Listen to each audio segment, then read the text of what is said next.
Hello, ladies, gentlemen, and non-binaries. Welcome to quite an interesting Kameo Kasting video. My name is Barbara, and today we're going to be taking a look at one of my favorite Mortal Kombat characters of all time. This is going to be the very first, video after the patch. I will be doing a patch notes video probably sometime this week, but keep in mind I'm also going to start streaming Control relatively soon after this video goes up. It'll be an after dinner sort of thing. So, without further ado though, we've got to talk about our cameo of the week, which is Jax. I love this character. One of my favorite characters in Mortal Kombat. But I'm very glad he's a cameo and not a fully playable character. The guy has been in a lot of games, and given how the story was, I would not have minded if he had gotten a chance to rest. But since he is providing a cameo role, hardy har har, instead, I figured that was the best of both worlds, and one of the many reasons why I personally like the cameo system. But let's talk about what Jax brings to the table. And trust me, this guy packs a lot of heat. And I mean that literally. This guy has the biggest health pool of all the cameos. He adds 100 health points to any character. And yes, that does include General Shao, which gives him 1200 health. And Nitara, who gets 1000 health. But we'll talk more about how he and Nitara work well together later. Right now we need to focus on his moves. And Jax has quite a few moves that are ambushes, which is not a common thing and thus gives Jax a lot of utility. First off, we have normal cameo. The ground pound. Notice that it does damage to yourself, but it does more damage to the opponent. So the idea here is that this is a full screen or a near full screen unblockable that covers all this space. Jax will stay by your side and perform up to 3 ground pounds before backing off, which means Jax is active this whole time. If I dash in, he dashes in too. And if he hits on the second, Jax is good. And that whole time, Jax is building cameos. So one thing I could do to be sneaky, as Scorpion in particular, I mistimed that.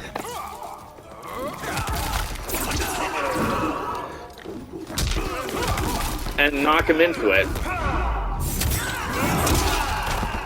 You can also perform throws into it and all that kind of stuff. It's really good for stuffing wake-ups, which is why there are unblockable not unblockable, invincible wake-ups in the game, like down cameo. The energy wave, a fast shortwave swipe that recovers very quickly and knocks back full screen. When used as a wake-up, it becomes invincible and does more damage. I will demonstrate that now. No, yes.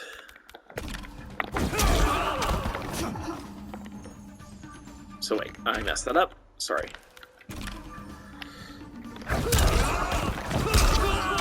There we go.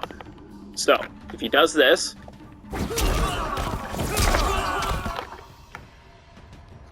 I mistimed that, apparently. Yeah, so if he's trying to enforce pressure... It's a get-up counter. It's a mid, so it will not be... You cannot duck under this thing, and it knocks back really far. So its primary utility is invincible wake-up. Really strong. It's not like Sonya's, which we will get to when we cover her, but in the sense that it doesn't have a property change. But that just makes it reliable. And a reliable cameo attack is a good cameo attack. But, believe it or not, this is Jax's only summon. His next attacks, which are kind of the same thing, but in different sort of directions, well, they are very useful because they are ambush combo extenders. The Backbreaker. This anti-air backbreaker has a close and a far version. Close for intercepting at closer range, and the far version which can intercept at a slightly further range. Why this is important is because you can use it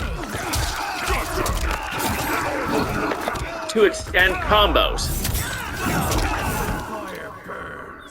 And because of how far Jax launches and the fact that you can hit them even while Jax still has a hold of them, you can get combos like this.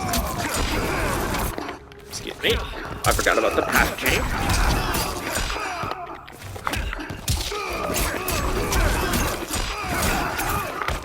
Excuse me. Oh, I don't have the meter for it. Sorry, hang on.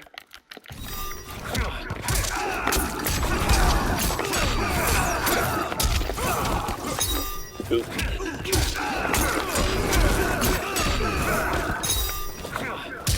And we have to do Far Spear to be more consistent now.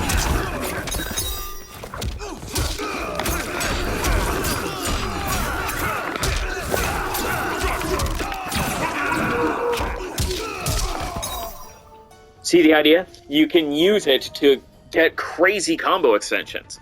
And you didn't even have, and I wouldn't even have to spend all the bar. I would just have to be sure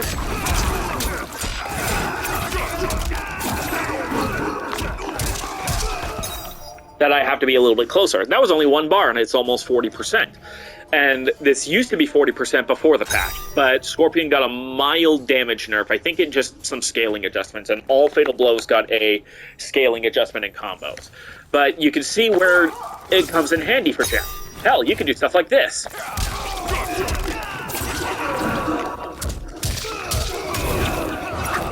Hello, combo from an uppercut with no meter this time because of the new mechanic of... Oh wait, I don't have that equipped anymore because of the new uppercut mechanic.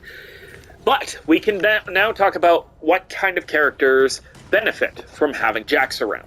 Now you saw Scorpion already. You can see that he gets some really nutty air combos. But another thing that helps Scorpion is that he can kind of become a defensive full screen character that can enforce this sort of unblockable situation. Or if he needs safety, he can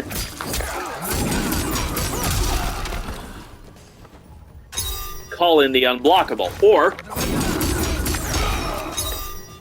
if he needs another combo extension, like just grounded, he could theoretically get 3-3.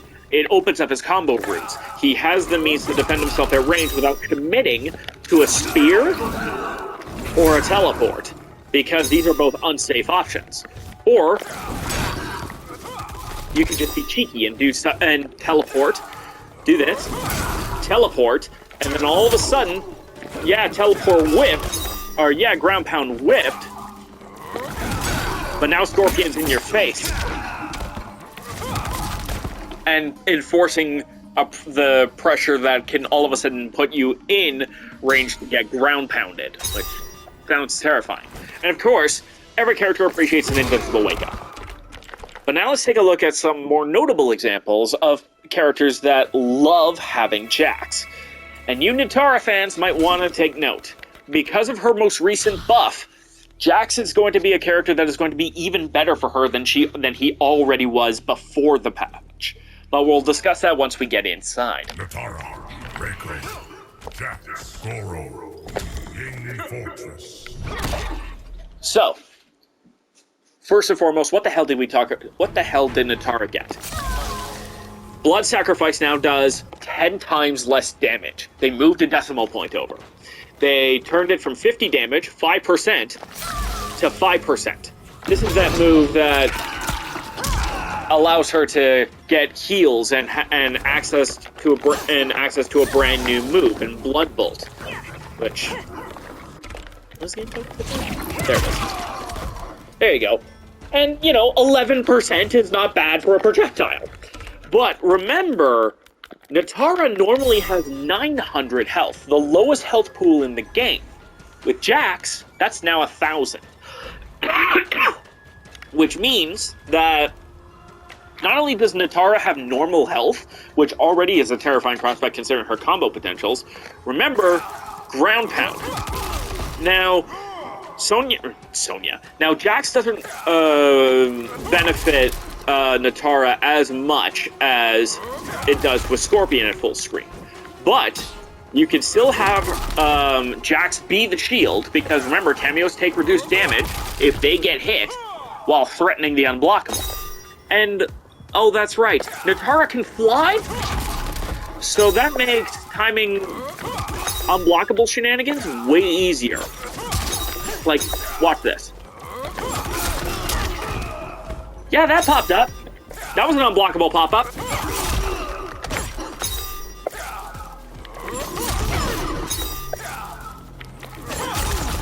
Hold on. But you have to time it a little bit.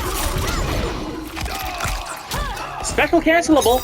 So that's up close pressure relating to the ground pound. And if you're a Natara main, this is just an example.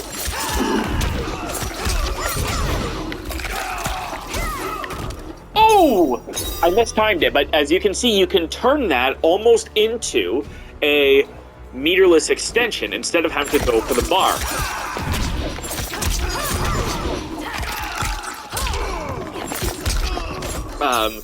Okay, so I forgot it was just... Is it 134? What is it? Oh, and also, be happy about this now. You can tag your attacks now. We'll be going more in depth about this when I get to... Once it actually comes time for us to get to the patch notes, but...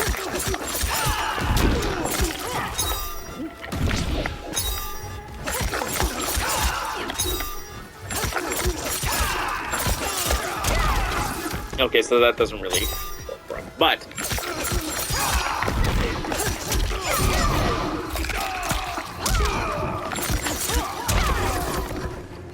if that had been a little bit further into the corner, that would have worked. So, but you get the idea, though. You can use Jax. If I can get the timing right. Yep, you can get an extension off of that. Might be a little bit tricky, but I mean, guaranteed blood sacrifice, for instance, which remember is doing only 5 damage now, which means that Natara gets all that much more benefit from having Jax, because at 5 damage, which is 0.5% on normal characters, it would take 200 of these to kill you. It sounds ridiculous, but I mean, a 1 in 200, what is effectively a 1 in 200 chance? Maybe I play too much Pokemon, but that's still a little scary for me. But then you realize, remember, it used to be 50, which was 5%, so it used to be 18, actually, because it was 900, so 180. Now with Jax, it's 200 of these instead of Jax being 20. Granted, having two more above your normal feels more impactful, but it just makes this move is just even safer. Is what I'm trying to get at. Sorry for the math talk, but you get the idea. You can now move right back to character select and move on to the next character that enjoys this. General Shao, Reiko, Jax, Goro, Temple of Kataravala. Welcome in the biggest meat shield in the game. But seriously, General Shao, right here, has 1,200 health. So, a forward throw is less likely to kill. And that reminds me, I totally forgot about this in the overview, but let's talk a little bit about that. So, Jax's forward throw doesn't seem that impressive. In fact, you know why he used it over a back throw? Short of if your back throw puts them further away and you want them closer. Well, meter burn it. Yeah, that's right. Meter burn the forward throw. And it does 160 and side switches. Meaning, in the middle of the forward throw, you can decide, oh wait, I want you in the corner now. throwing off people who are going to try to tech your throws. Because ordinarily, if your back was to the corner and they had the corner advantage, you do a back throw.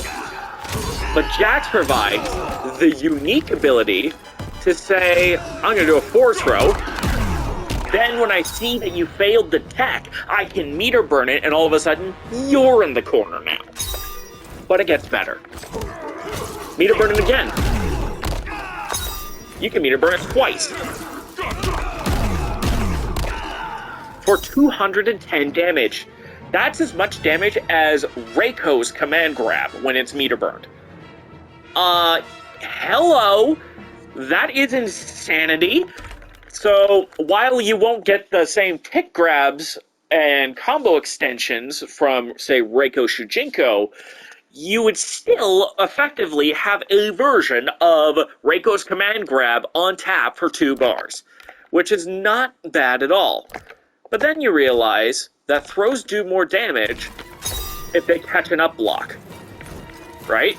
So, for instance, I catch it with the forward throw, or with the back throw, does 176. Almost, that's 17.5%. Not bad. Or,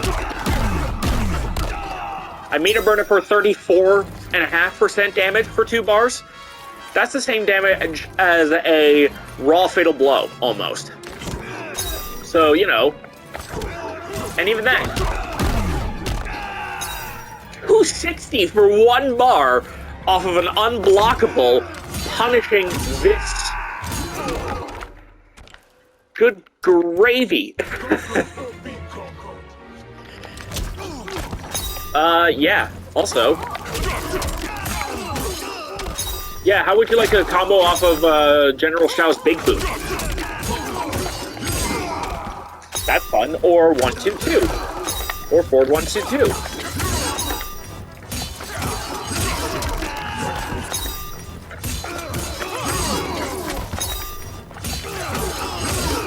Oop, a little too early.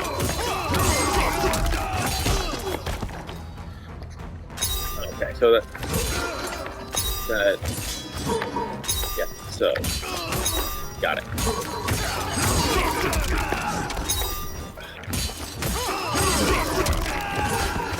Almost.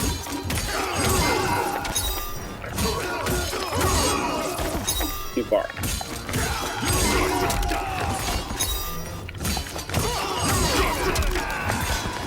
Damn it! I know this works. I saw it hit. There you go.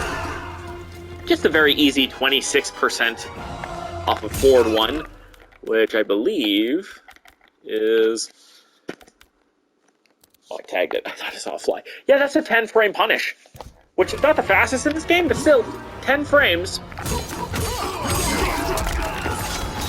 for a potential side switch into scarier damage because all of a sudden Jax has you in the corner. And last, but certainly not least, we need to talk about characters that have extended knockdowns. The most popular example... Keeper of Time. Oh! Liu Kang. Liu Kang. Earthrealm's protector.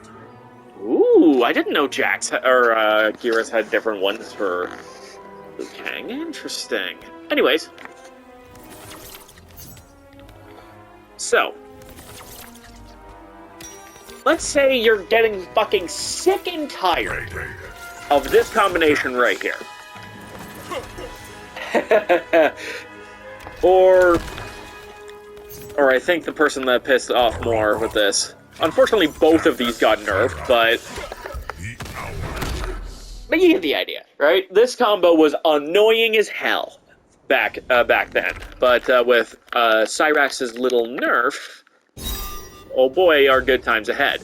But alright, let's talk about Liu Kang for a second, and why he works so well with Jax. Liu Kang is a general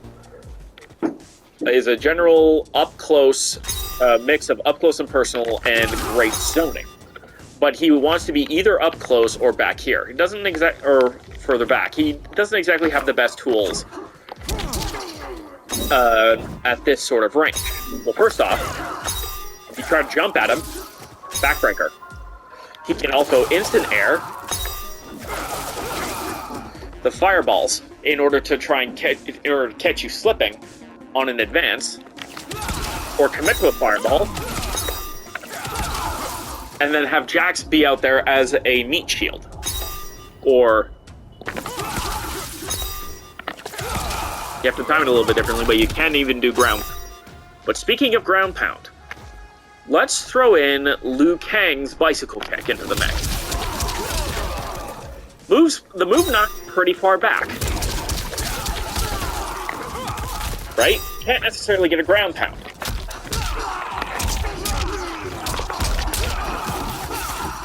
But, you know, better Liu Kang mains than me are probably going to cringe at this, but guaranteed ground pound. And see how I did it early to force that ground pound. Or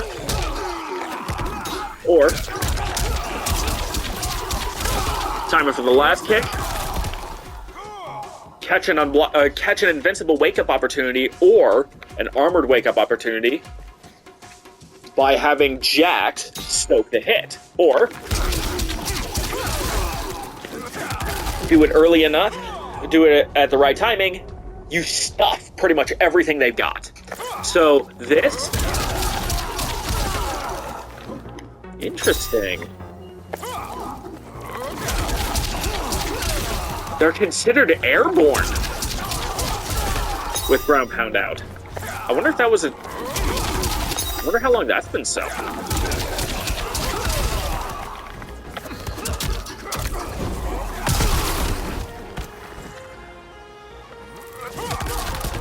Weird.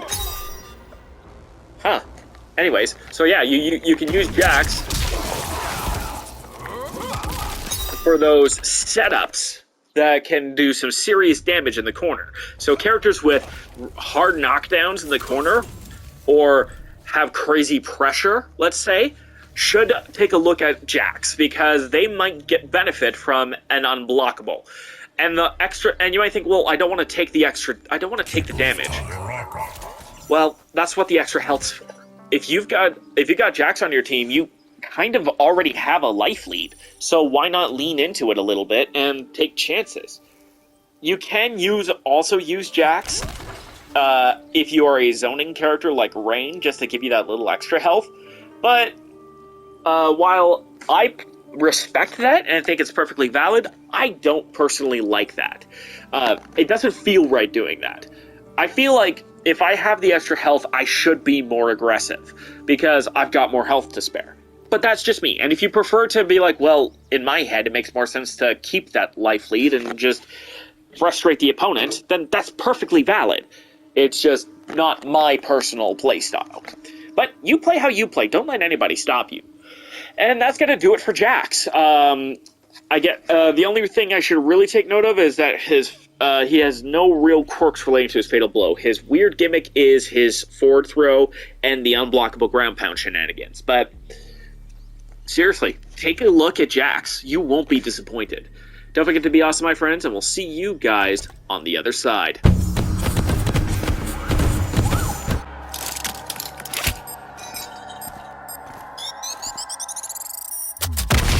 Fatality. Ashra wins. Flawless victory.